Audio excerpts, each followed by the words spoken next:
అంచెలు వెళుతాము, లేకపోతే ముందుకు వెళ్ళలేము కదా.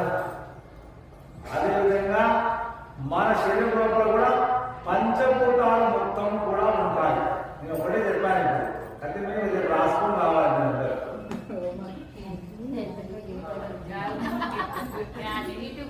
గాలి, నీరు, ఆ పంచభూతాలు దేని అంటే చెప్పడానికి నాకు బాగా రాదు. అంటే కొంచెం మీకు కూడా ఆలోచించడానికి ఒక సమయం ఉన్నది ఇప్పుడు రేపటి వరకు. అంటే పంచభూతాలు మన శరీరం అంతా కూడా పంచభూతాలపైన ఆధారపడి ఉంటుంది. ఆ నింగి నీడ కాదండి, మన శరీరంలో కూడా పంచభూతాలు ఉంటాయి.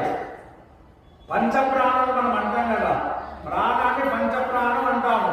ఆ పంచభూతాల్లో ఏ ఒక్కటి పని చేయకుండా మన ప్రాణాలు ఆగిపోవు, వాటిని పంచభూతాలు అంటారు. సర్చ్ చేయండి, చూద్దాం.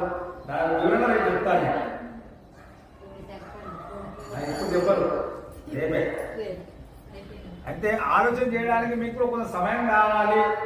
మనం అంటే చెప్పడానికి నాకు బాధ రాదు, కానీ ఈ విధంగా పంచభూతాలు దేన్ని అంటారు? గూగుల్లోనో పుస్తకాల్లో దేనిలో తెలిసే వాళ్ళు అడుగుతారు కదా, ఖచ్చితంగా తెలుసుకునే ప్రయత్నం చేస్తారు. ఇంకోటి, ప్రతి ఇంట్లో కూడా భగవద్గీత గ్రంథం తప్పకుండా ఉండాలి. చదవకున్నా పర్వ ఏం కాదు, కానీ చదవాలి. కనీసం చదవలేకపోయినా భగవద్గీత గ్రంథం తప్పకుండా ఉండాలి. గ్రంథము మన హిందూ మతానికి పెద్ద గ్రంథం ఏంటి అంటే భగవద్గీత. ఆ భగవద్గీత గ్రంథము ప్రతి ఒక్క హిందువుగా ఉండాలి. ఏ ఇంట్లో కూడా భగవద్గీత ఉండదో అని హిందువుల ఇల్లు కాదని చెప్పుకోవచ్చు. అర్థమైందా? ఏ ఇంట్లో భగవద్గీత లేకపోతే అది హిందువుల ఇల్లు కాదు అని చెప్పుకోవచ్చు.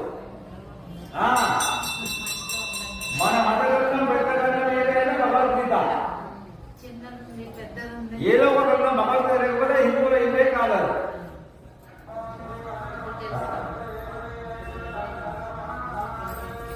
ఇక రెండో రోజు